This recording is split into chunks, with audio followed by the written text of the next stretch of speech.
সাবেক চেয়ারম্যান ইমাম আলী মন, রৌমারী উপজেলা বিএনপির নেতৃবৃন্দ,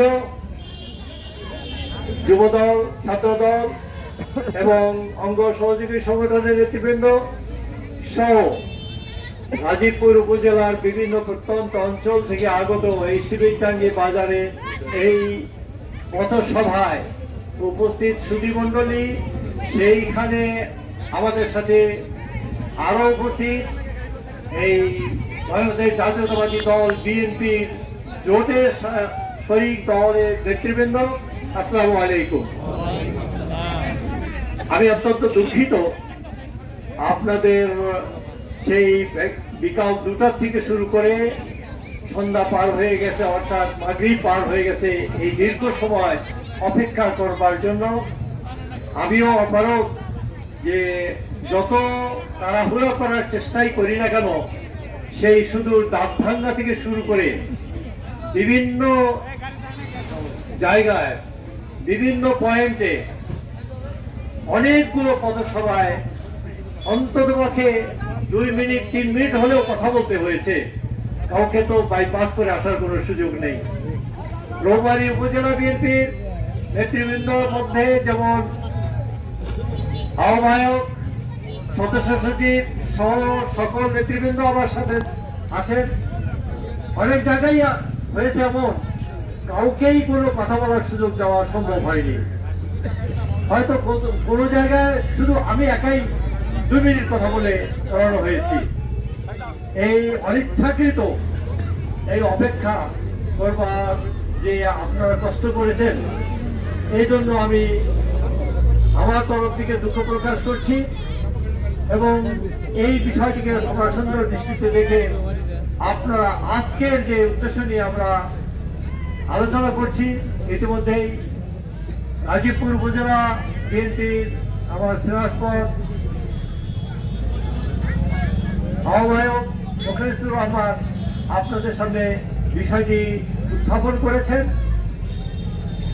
আমি মনে করি কুড়িগ্রাম 4 আসনটি আমরা বাংলাদেশের অন্যান্য এলাকার তুলনায় অনেক অনেক অনেক অবহেলিত, আমরা বঞ্চিত। আমরা আমাদের নাগরিক অধিকার থেকে বঞ্চিত হয়েছি।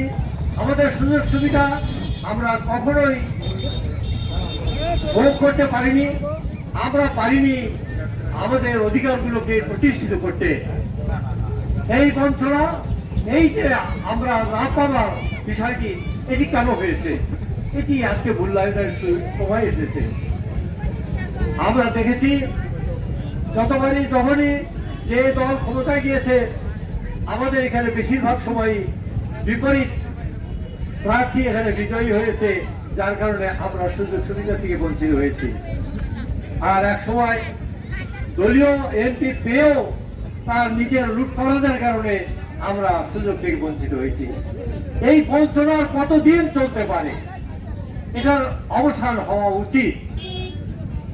এই অবসানের জন্য আমি আপনাদের সামনে বাংলাদেশ জাতীয়তাবাদী দলের প্রার্থী হিসেবে 1991 সালেও চেষ্টা করেছিলাম যে আপনাদের সাথে এই ভোটের ভাগাভাগি যেটা আমাদের সারা বাংলাদেশের সাথে হয়, যেদিন 91 সালে বাংলাদেশ জাতীয়তাবাদী দল 2/3 ভাগ নিয়ে সরকার গঠন করলো, অথচ আমরা রংপুরবাসী বঞ্চিত হলাম এরশাদ বাঁচাও আন্দোলনকে কেন্দ্র করে।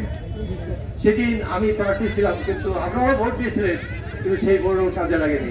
2018 সালে একই অবস্থা হলো। এই আওয়ামী দুঃশাসনের কারণে ভোট চিন্তাই করে নিয়ে গেল। আপনারা বিপুল পরিমাণ ভোট দিয়েছিলেন।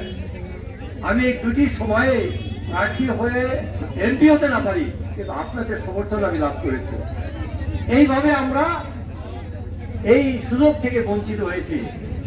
কিন্তু আপনারা চান যে আমাদের এই এলাকার উন্নয়নের জন্য আমাদের মনোনীত প্রার্থীকে আমরা আর কি বানাই, সেটা এই রাষ্ট্রীয় কারণে আমরা পাইনি।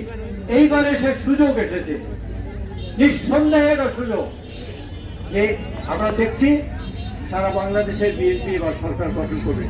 আল্লাহর রহমত, এটি বাস্তবতা। তার একটি প্রমাণ হলো বাংলাদেশ জাতীয়তাবাদী দলের আমাদের যিনি প্রধান, দলের প্রধান, তিনি জনাব তারেক রহমান। তিনি কে? আমাদের দলের প্রতিষ্ঠাতা প্রেসিডেন্ট জিয়াউর রহমান, তার প্রথম সন্তান। আর এই বাংলাদেশের তিনবারের প্রধানমন্ত্রী আমাদের আপসী নেত্রী বেগম খালেদা জিয়ার প্রথম সন্তান। এইরকম একজন সৌভাগ্যশালী ব্যক্তি আমাদের দলের প্রধান এখন। আর শুধু শুধু প্রধান নয়, তিনি তার ব্যক্তিত্ব, তার দক্ষতা, তার যে কর্ম পরিকল্পনা দিয়ে তিনি প্রমাণ করেছেন দলকে কিভাবে সুন্দরভাবে।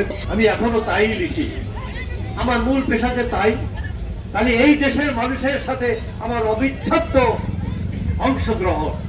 আমি সেই শৈশব থেকে আজ পর্যন্ত প্রায় 80 বছরের কাছে আমার বয়স উপনীত হয়েছে, কিন্তু আপনাদের এই দুইবারের যে ইচ্ছা আকাঙ্ক্ষা সেটার মর্যাদা দিতে এবং আমার নিজেরও ইচ্ছাটাকে বাস্তবায়িত করবার জন্য এই বয়সেও আপনাদের এই ইচ্ছা থেকে বাস্তবায়ন করবার জন্য আমি নমিনেশন দিয়েছি।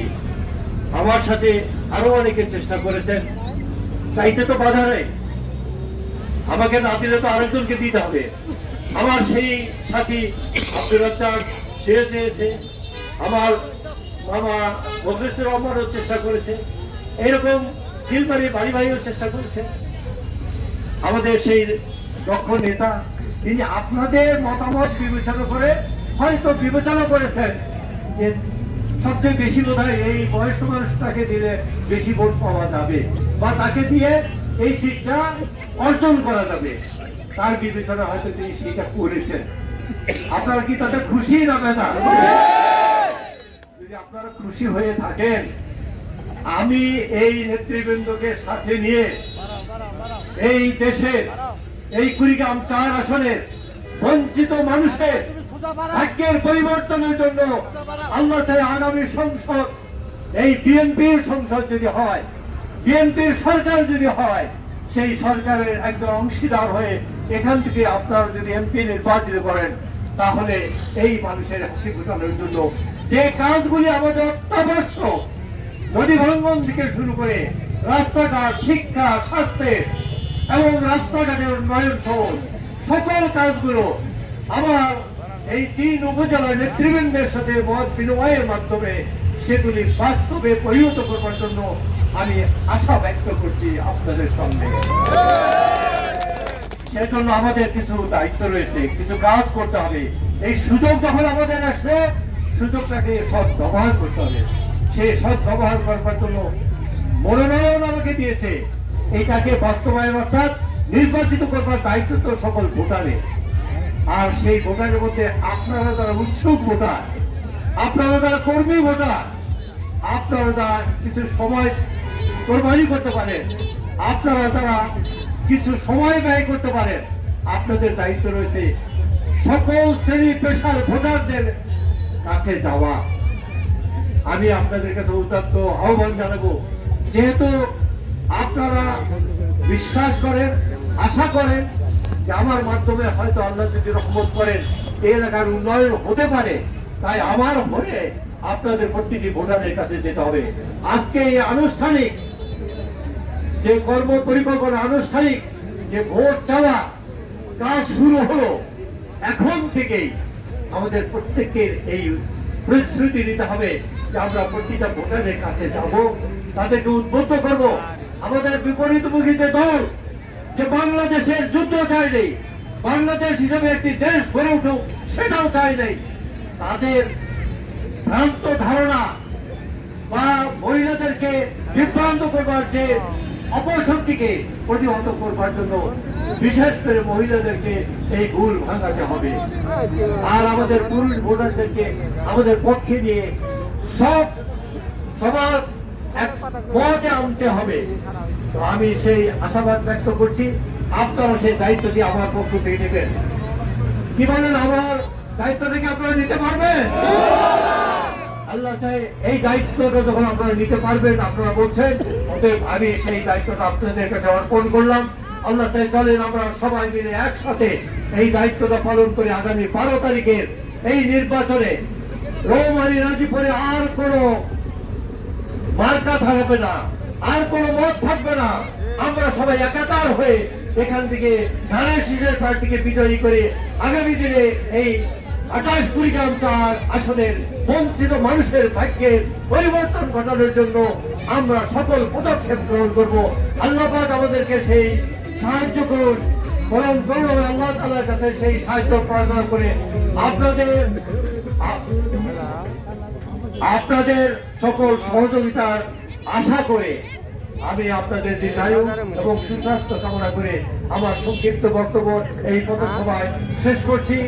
আল্লাহ হাফেজ, আল্লাহ আমাদের সহায় হন। আসসালামু আলাইকুম ওয়া রাহমাতুল্লাহি ওয়া বারাকাতুহু।